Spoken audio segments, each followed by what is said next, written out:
Hebrews. This is Prophets of Awakening.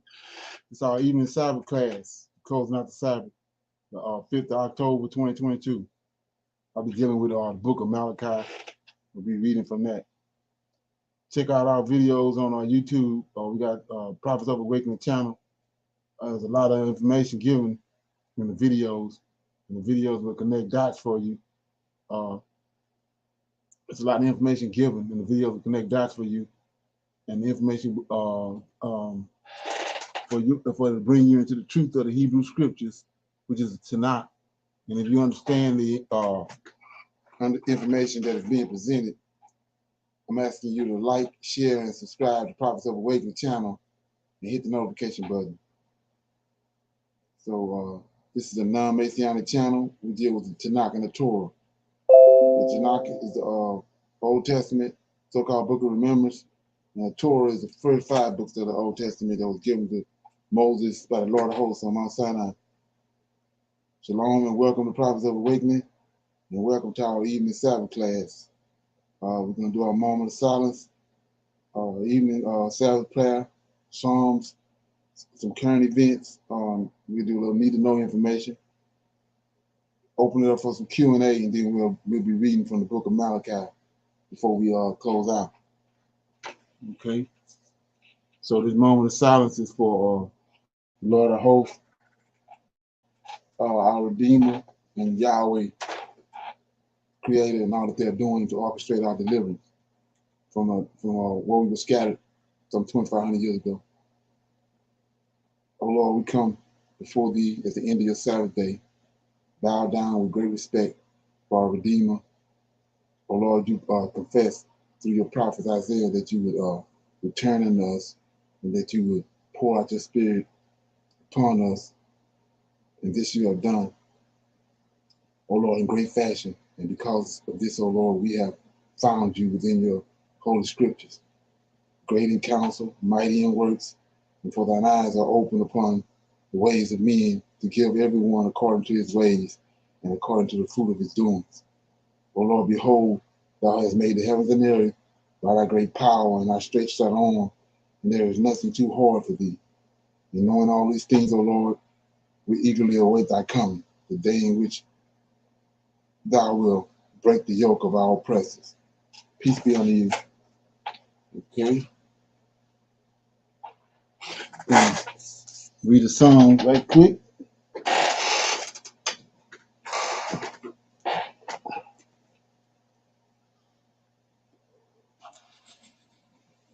Cool.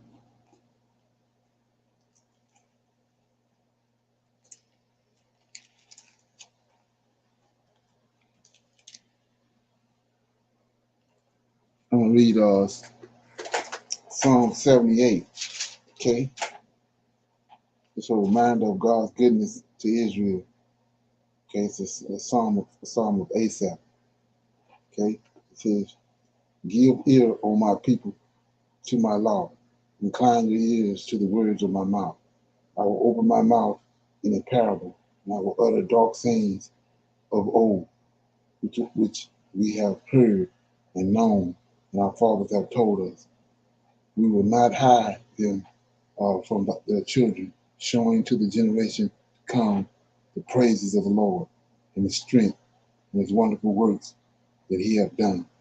For He established a testimony in Jacob, and appointed a law in Israel, which He commanded our fathers, that they should make them known to their children, that the generation to come might know them, even the children which shall be born, who should arise and declare them to their children, that, that they might set their hope in God and not forget the works of God, but keep his commandments, and might not be as their fathers, a stubborn and rebellious generation, a generation that set not their heart aright, and whose spirit was not steadfast with God. The children of Ephraim, being armed and carrying bows, turned back in the day of battle. They kept not the covenant of God and refused to walk in his in his law, and forgot his works and his wonders that he had showed them. Marvelous things did he in the sight of their fathers, in the land of Egypt, in the field of Zon. He divided the sea and caused them to pass through, and he made the waters to stand uh, as a heap. In the daytime also he led them with a cloud, and all night with a light of fire. He clave the rocks in the wilderness and gave them drink as out of a great depths. He brought streams also out of a rock and caused waters to run down like rivers. And they sinned yet more against him by provoking the Most High in the wilderness. And they tempted God in their hearts by asking me for their lust. Yea, they spake against God. They said, can God furnish a table in the wilderness? Behold, he smote the rock that the waters stretched out, and the streams overflowed. Can he give bread also? Can he provide flesh for his people? Therefore the Lord heard this and was wroth, so as a fire was kindled against Jacob, and anger also came up against Israel, because they believed not in God and trusted not in his salvation. Though he had commanded the clouds from above and opened the doors of heaven, and had rained down manna upon them to eat, and had given them of the corn of heaven. Man did eat angels' food. He sent them meat to the full. He caused an east wind to blow in heaven, and by his power he brought it in the south wind. He rained flesh also upon them as dust, and feathered fowls like as the sands of the sea. And he let it fall in the midst of their camp, round about their habitation. So they did not eat, so they did eat, and were filled, for he gave them their own desires. They were not estranged from their lust, but while their meat was yet in their mouths, the wrath of God came upon them and slew the fattest of them, and smote down the chosen men of Israel. For all this they sinned still, and believed not for his wondrous works. Therefore their days did he consume in vanity, and their years in trouble. And he slew them, being they sought him, and they returned and inquired early after God, and they remembered that God was their rock, and the high God their redeemer. Nevertheless, they did not flatter him with their mouths, and they lied unto him with their tongues. Okay. For their heart was not right with him, neither were they steadfast in his covenant. But he, being full of compassion, forgave their iniquity and destroyed them not. Yea, many a time turned he his anger away, and did not stir up all his wrath. For he remembered that they were but flesh, a wind that passeth away and cometh not again. How did they provoke him in the wilderness, and grieved him in the desert? Yea, they turned back and tempted God, and limited the Holy One of Israel. They remembered not his hand, nor the day when he delivered them from the enemy, how he had wrought his signs in Egypt, and his wonders in the fields of Zon, and had turned their rivers into blood, and their floods that they could not drink. He sent divers sorts of flies among them, which devoured them, and frogs, which destroyed them. He gave also their increase unto the caterpillar, and their labor unto the locust.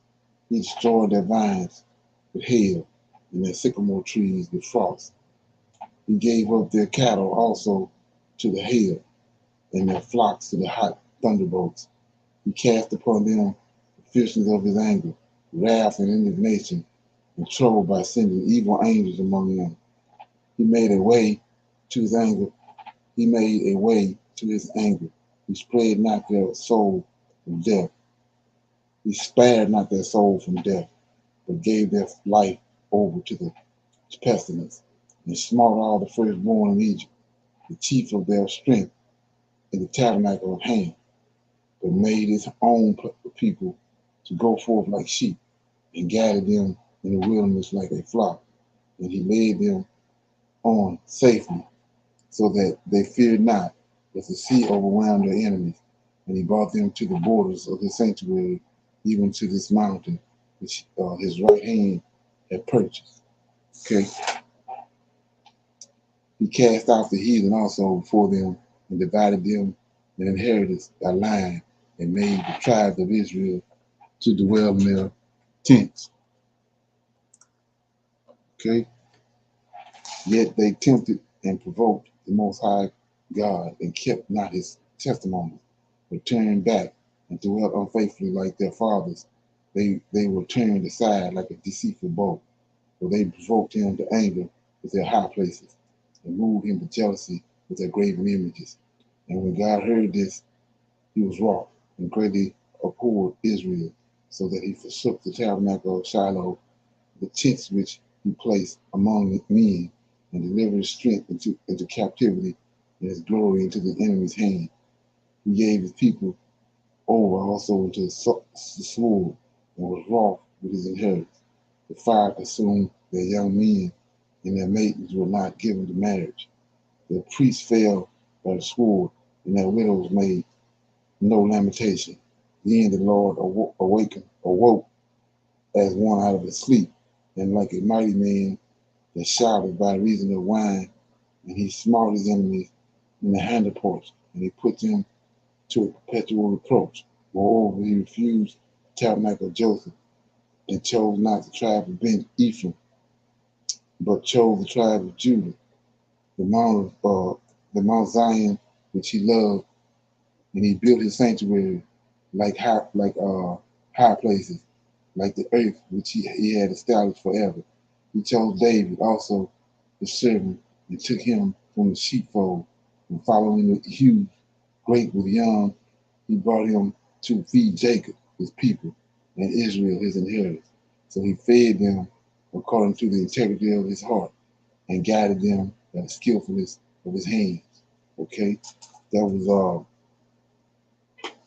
Psalm 78. It's a psalm that was written by Asaph, David's lead psalmist. Okay, anybody have any comments on that? So what we was reading was that we just went back. It was a review of what happened in Egypt, and the things that the Lord had done for Israel, and yet they still turned away from him every chance they got, and discredited him and disrespected him all kind of ways. And that's how we ended up over here. And the story continues. Okay. So we're gonna do some current events.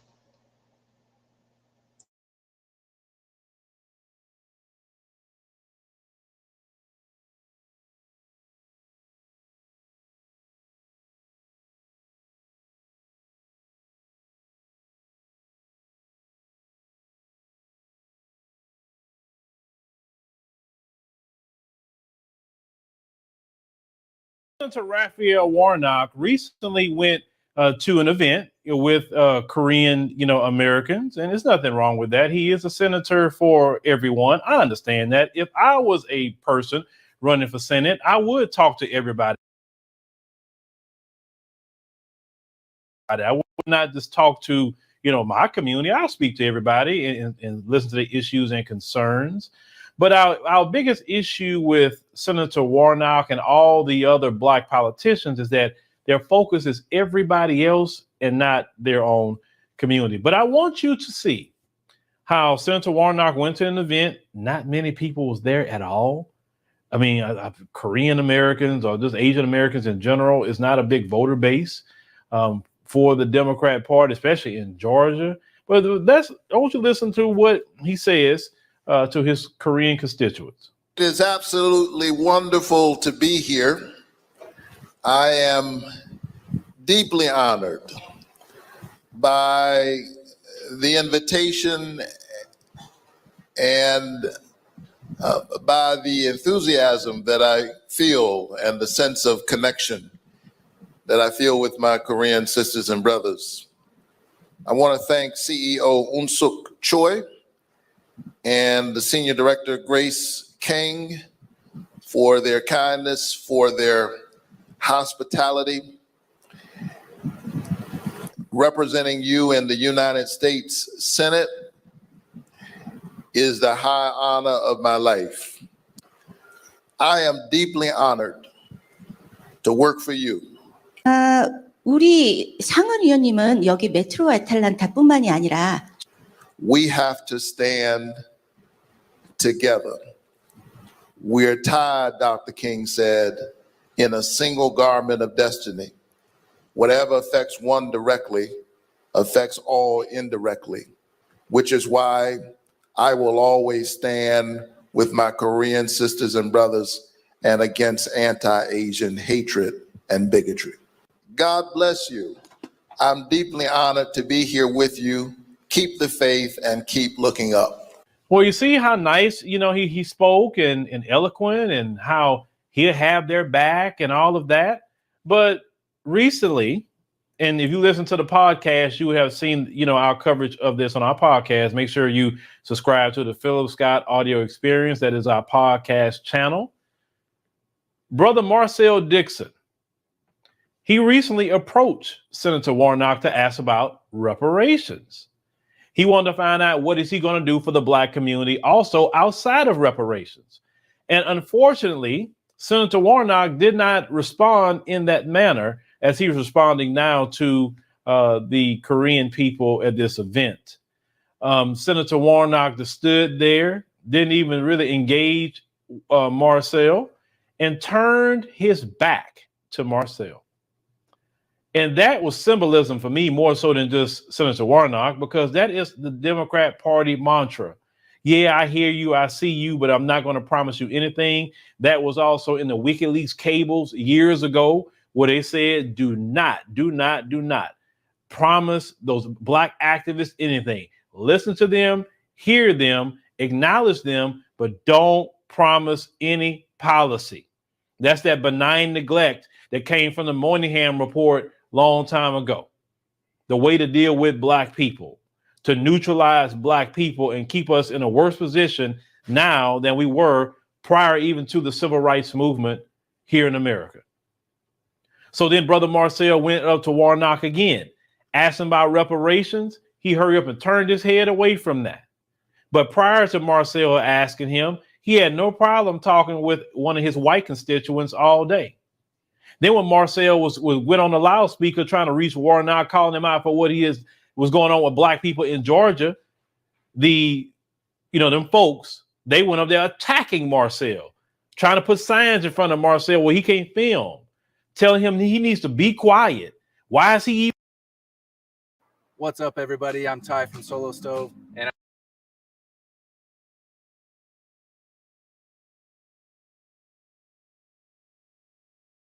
even out there. Oh, they got real vicious with Brother Marcel. But I'm proud of our brother because he showed them in real time. See, MSNBC and CNN not going to show you how these folks really act. They want you to just get out there and vote for them. But you see, he has time to go talk to everybody else and say what he going to do for them, right?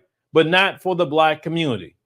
But the Democrat Party just recently put out that they don't support reparations. So this is why when you ask him about reparations, he's going to turn his head away and don't even want to touch reparations because the Democrat Party says no to reparations.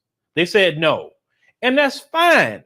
I'm proud of the Democrat Party for coming out and taking the stance and saying no to reparations. Because now that they're saying no to reparations, makes my job a whole lot easier. And I can say the Democrat Party don't want you to have reparations. And they know good and well you need it. and you deserve it. They had no problem giving Ukraine billions of dollars. No problem giving them billions. Every time they look up, money is coming out of your pocket and my pocket. But Black Americans who need reparations for the harm done by our own country, no, forget that. I ain't giving y'all crap. And you know what? That's fine. That's why I'm not voting for you. Moved by principle. And that's who we need to be politicians in the community. Because what we have right now is a bunch of sellouts. They didn't took the 30 shekels of silver. We have a whole political conglomerate of Judas. That's who we have, Judas. The status quo for the Black politician is Judas because they took their 30 shekels of silver. Judas was the most, This is the Patriot Power Sidekick, and it's going to help me.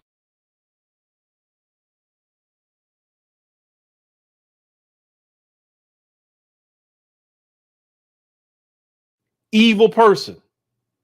Who you think these people are? They know you're suffering.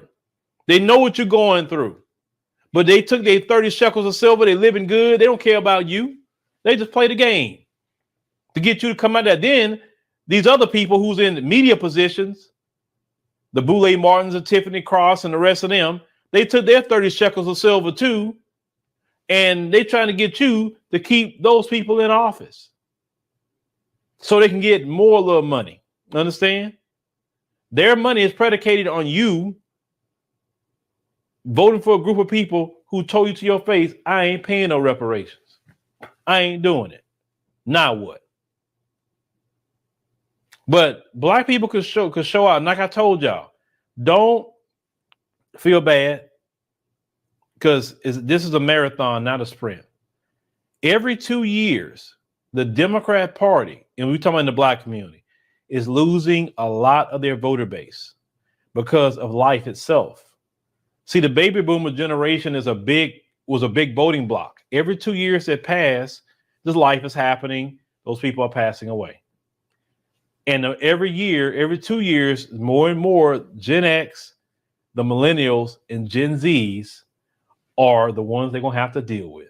And they are afraid to deal with that particular group because we demand tangibles for our vote. We need our reparations because you're giving all these billions of dollars to Ukraine, all these other foreign countries who are not even Americans. So don't tell me you ain't got it. Yo, yeah, you got it. And that's what they're afraid of, folks. That's what they're afraid of. Listen to Al Sharpton's, Mark Morales, and all these other people. They're not going to be around forever. And we don't even support them like that. We don't.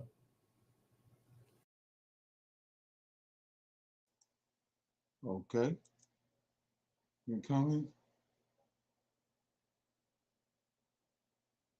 That's a prime example of skin color means nothing. He's for them, but not his own, Right. Man. Oh, yeah. Yeah. It's been going on forever and a day. It was already prophesied about. Okay.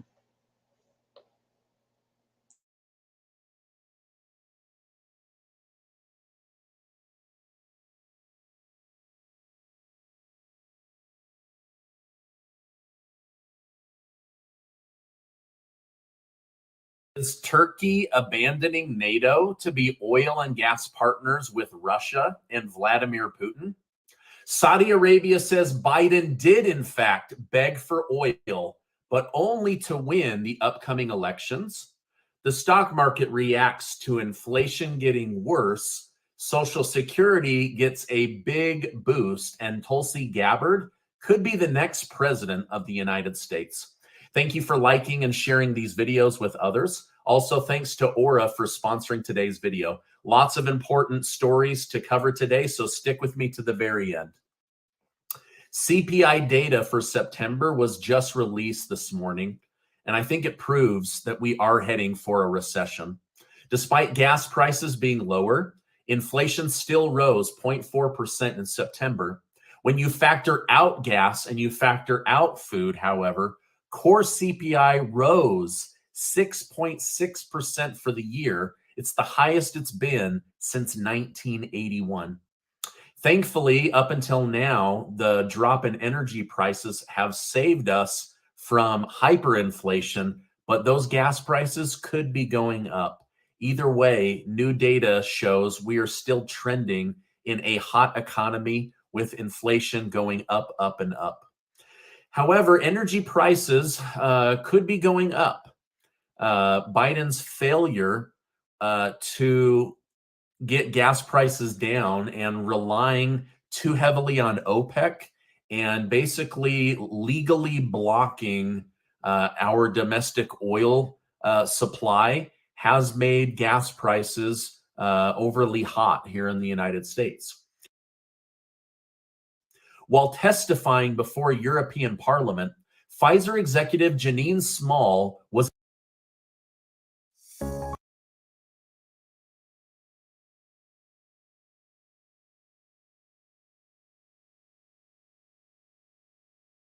asked, be honest, did Pfizer know whether or not the vaccine stopped transmission of the virus? Now, let me quickly back up. We were all told by Pfizer, the CEO of Pfizer, the CDC, the FDA, President Biden, Dr. Fauci, and many others that this miracle vaccine stopped being a pawn in these political games. Like, seriously, do you care about us and the issues you spout from the microphone? Or do you just want our vote? Tell us the truth.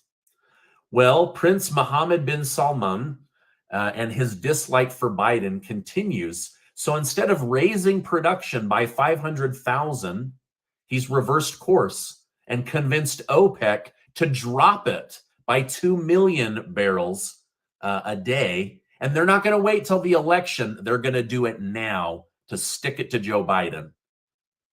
Now, this is a huge bombshell story, and you can find it on almost all of the biggest media.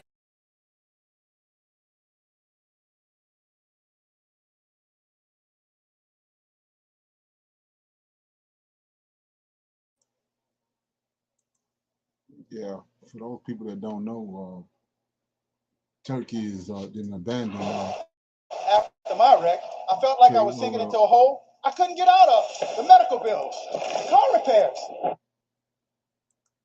Yeah, Turkey abandoned Turkey abandoned the NATO, and they sided with Russia. And you got France doing the same thing. These countries starting to leave NATO. All this stuff happening simultaneously. Okay. So yeah, got a little need to know information.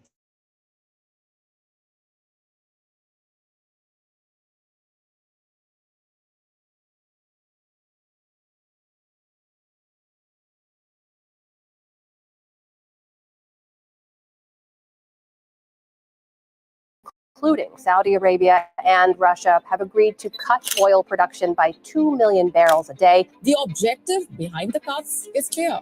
OPEC Plus wants the prices to rise.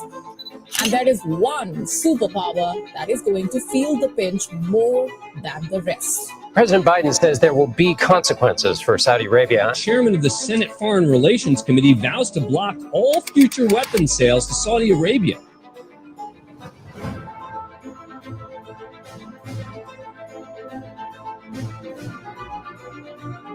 The White House says a decision by OPEC Plus to cut oil production is a clear sign the group is aligning with Russia. Hi everybody. On 5th of October 2022, the Organization of the Petroleum Exporting Countries and its allies, including Russia, agreed to cut their production of oil by 2 million barrels a day. This is so much oil that it accounts for 2% of the entire world's oil supply. And this can have some severe consequences on economies all across the world, including the US, UK, and India. Now, considering the fact that both US and UK are already at the brink of a recession, this oil spike could escalate the situation to another disaster. Which is why, in response, The United States is passing something called the NOPEC bill, and the UK government is deploying something called the price cap strategy. So, in short, Russia, the Middle East, and the West are now engaged in an oil war that could decide the fate of the world economy in 2023. So, the question is, what exactly is OPEC and why are they cutting down oil production? What is this NOPEC bill all about? What is UK's price cap strategy? And most importantly, how will this oil war affect India and the world in the next 1 year? This video is brought to you by Golden Pie, but more on this at the end of the video. To start from the basics, OPEC is the acronym for Organization of Petroleum Exporting Countries. And this group consists of oil producing countries like Iran, Iraq, Kuwait, Saudi Arabia, Qatar, UAE, and 10 other countries. On top of that, they were also joined by Russia and other countries in 2016, and eventually they together formed the OPEC Plus group. And now, together, this group accounts for more than 50% of all oil exports in the world. Now, the question is, why is this OPEC Plus planning to cut oil production and how does it help them? Very simple. They are causing something called the supply demand mismatch. For example, let's say there is a demand for 200 barrels of oil. So, if there are 4 oil countries, they will sell at $30 per barrel and each of them would produce 50 barrels of oil. So each country was getting a revenue of $1,500. And now, if one of these countries purposefully decreases the supply from $50 to $10, what will happen? Although the demand is still 200 barrels, the supply is only 160 barrels.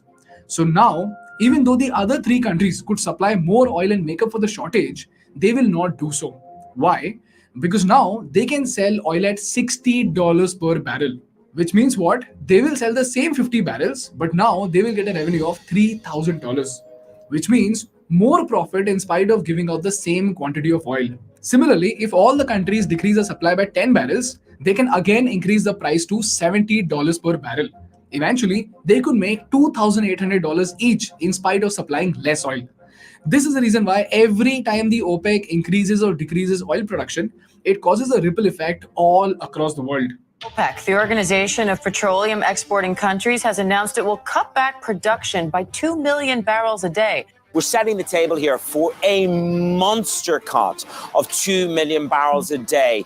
The oil cartel led by Saudi Arabia announced a cut of 2 million barrels per day. Oil jumped this morning as OPEC Plus mulls a cut in production. This will be the first major OPEC Plus cut since 2020 when oil prices went negative. President Biden says there will be consequences for Saudi Arabia after the kingdom sided with other oil-producing countries to significantly cut production. Now, to understand the situation in 2022, let's take a look at this chart. This is the international benchmark for measuring oil prices. At the start of 2022, Brent prices were close to $79 per barrel. Then suddenly, after the Russian invasion of Ukraine, it suddenly increased to $110 per barrel. This was the highest mark in the past 14 years. Why? Because Russia is the third largest oil producer in the world. So when sanctions were applied against Russia, it led to decrease in supply and increase in demand. So for the next few months, till June, July, it continued to remain above $100. This is what caused a ripple effect of inflation all across the world. Why? Because when the oil price increases, it increases the energy bill of the factories, that increases the cost of production and transport, eventually causing the commodity prices to increase. This is how oil prices and production affect common people like you and me. If this is very, very clear to you, let's get back to the oil prices.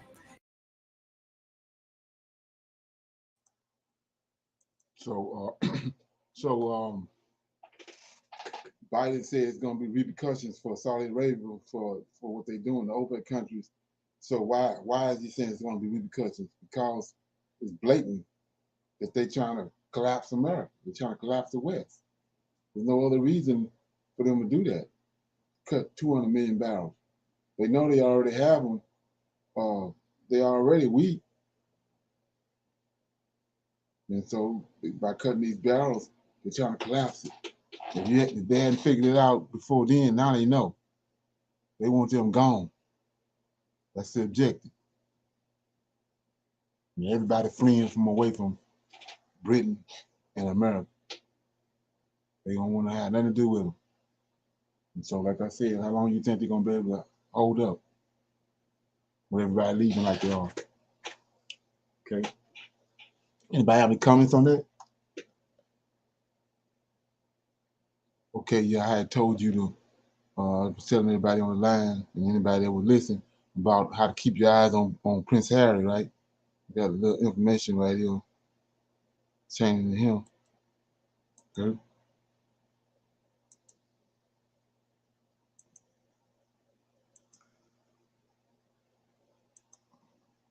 Yeah, it says right here that Prince Harry will be cut off from royal life.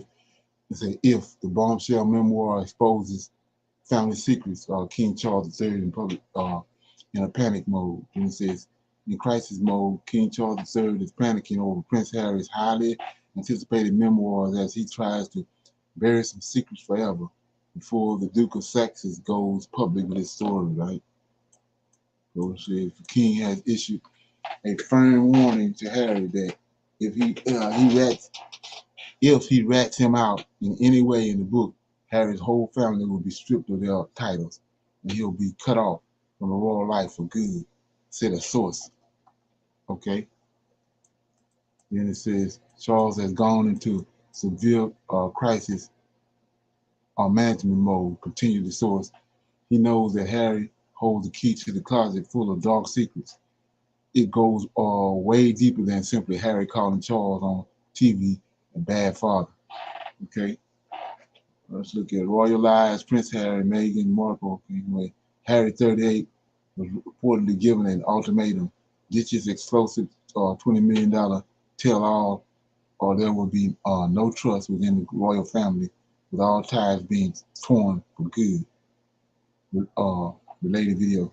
King Charles will reportedly wait until after Prince Harry's media projects are released. Okay. The head of state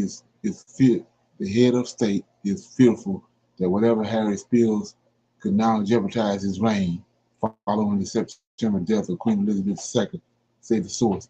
It seems Harry's second thoughts about his book are sparked by his grandmother's passing, as he realized that he may offend the royal family more than intended, and that some chapters may now be deemed insensitive. Okay.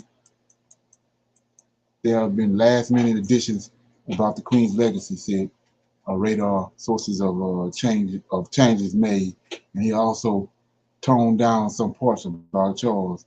And while Harry may be trying to shelve his book to salvage whatever relationship he has left with his estranged family, it seems to be too little, too late. The book is done and will come out with or without Harry. A source dish to OK. Currently, he is updating it to include the passing of his grandmother, Queen Elizabeth, but there have been zero discussions about killing the book zero. Okay. Harry and Charles have been at odds for a while now, with their relationship only worsening when he had Meghan Markle announce that they would be stepping back from their senior royal duties in 2020.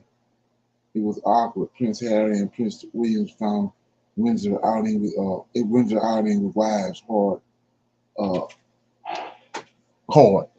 Spill the source. The red-headed prince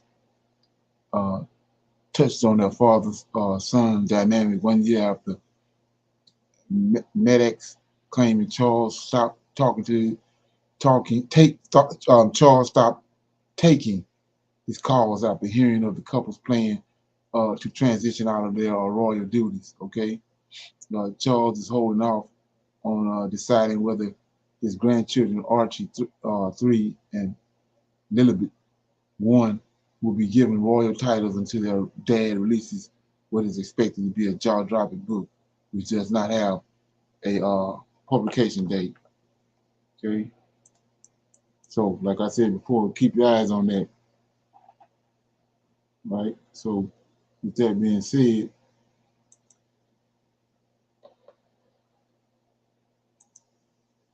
anybody got any comments on that? Anybody heard anything about that?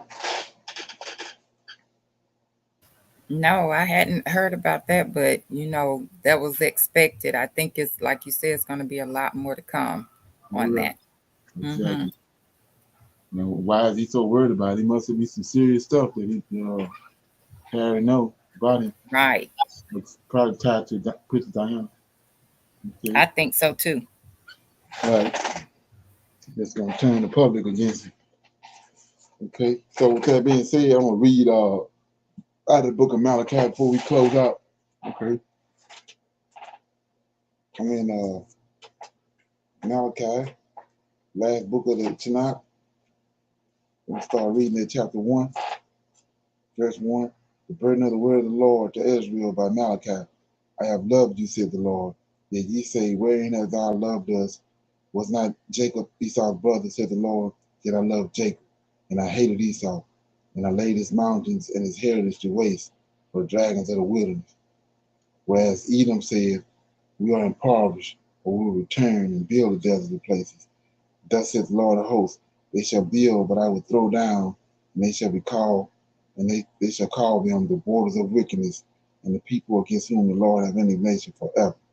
And your eyes shall see, and ye shall say, the Lord shall be magnified from the borders of Israel. A son honors his father, and a servant his mother. If then I be a father, where is mine honor?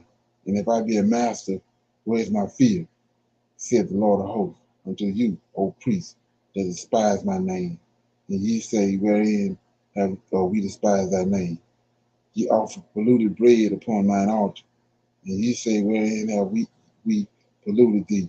In that ye say, the table of the Lord is contemptible. And if ye offer the blind for sacrifice, is it not evil? And if ye offer the lame and sick, is it not evil? Offer it now unto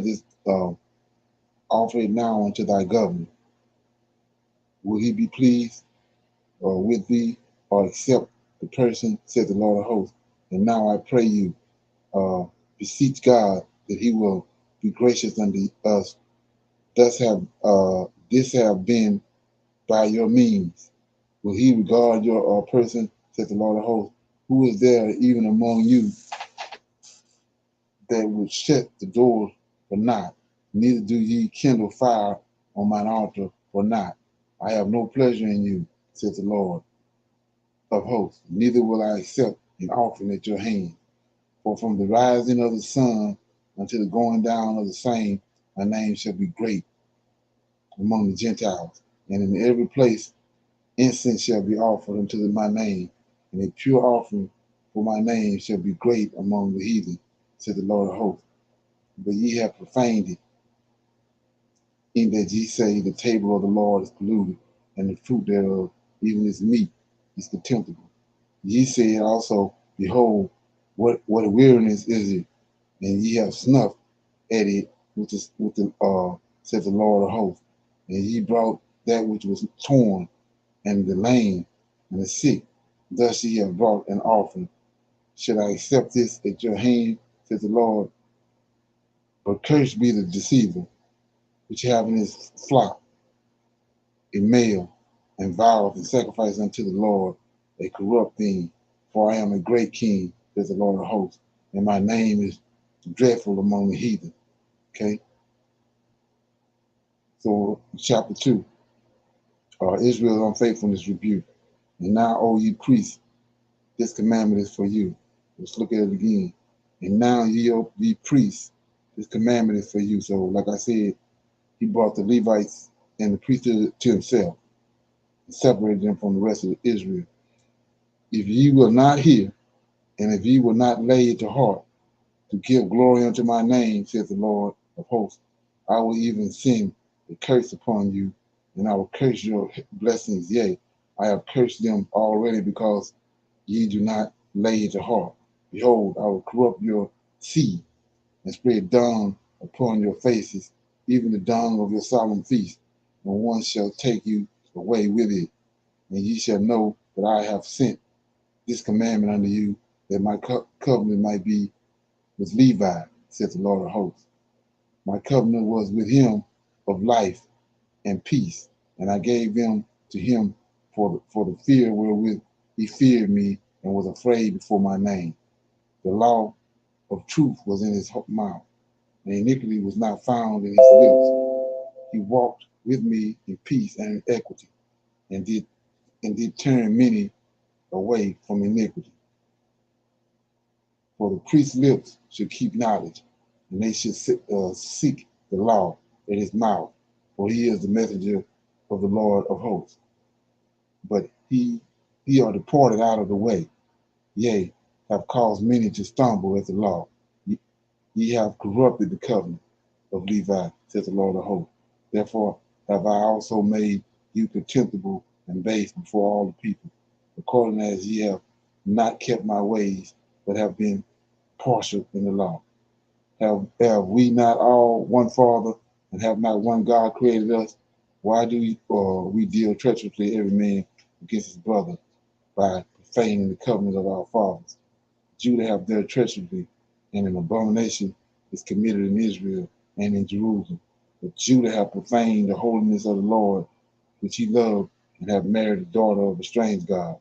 The Lord will cut off the man that doeth this, the master and the scholar, out of the tabernacle of Jacob, and him that offers an offering unto the Lord of hosts. And this have ye done, again covering the altar of the Lord with tears, and with weeping, and with crying out, insomuch that ye regard not the offering any more, or receive it with goodwill at your hands. Yet ye say, wherefore? Because the Lord have been witness between thee and the wife of thy youth, against whom thou hast dealt treacherously, yet is she thy companion and the wife of thy covenant, and did not he make one? Yet had he the residue of the spirit, and wherefore one, that he might make a goodly seed. Therefore take heed to your spirit, and let none deal treacherously against the wife of his youth. For the Lord, the God of Israel, said that he hated putting away, but one covered violence with his garment, said the Lord of hosts. Therefore take ye heed to your spirit, that ye deal not treacherously. Ye have wearied the Lord with your words. Yet ye say, wherein have we wearied him? When ye say, everyone that doeth evil is good in the sight of the Lord, and he delighteth in them, or where is the God of our judgment? Okay, that was chapter 2. Chapter 3, the approach of the day of judgment. Behold, I will send my messenger, and he shall prepare the way before me, and the Lord whom ye seek shall suddenly come to his temple, even the messenger of the covenant, whom ye delight in. Behold, he shall come, says the Lord of hosts. But who may abide the day of his coming, and who shall stand when he approacheth? For it is like a refiner's fire, and like a fuller's soap. And he shall sit as a refiner and purifier of silver, and he shall purify the sons of Levi, purge them as gold and silver, that they may offer unto the Lord an offering in righteousness. So notice right here in verse 3 of Malachi chapter 3 that it says, and he shall sit as a refiner, a purifier. It's in the last days, right? To purify of silver, and he shall purify the sons of Levi. Why the sons of Levi? Because they're the ones that they're his right hand. That's the arm of the Lord. You got to purify them first, purge them as gold and silver, and they may offer unto the Lord an offering in righteousness. Then shall the offering of Judah and Jerusalem be pleasant unto the Lord, as in the days of old, and as in the former years. So he has to purify the Levites first. Then 4 says, then shall the offering of Judah and Jerusalem be pleasant. It can't be pleasant until they get Levi straight. So verse 5 says, and I will come near to you to judgment, and I will be swift witness against the sorcerers, and against the adulterers, and against the false swearers, and against those that oppress the hireling in his wages, the widow and the fatherless, and that turn aside the stranger from his right, and fear not me, saith the Lord of hosts. For I am the Lord, I change not. Therefore ye sons of Jacob are not consumed.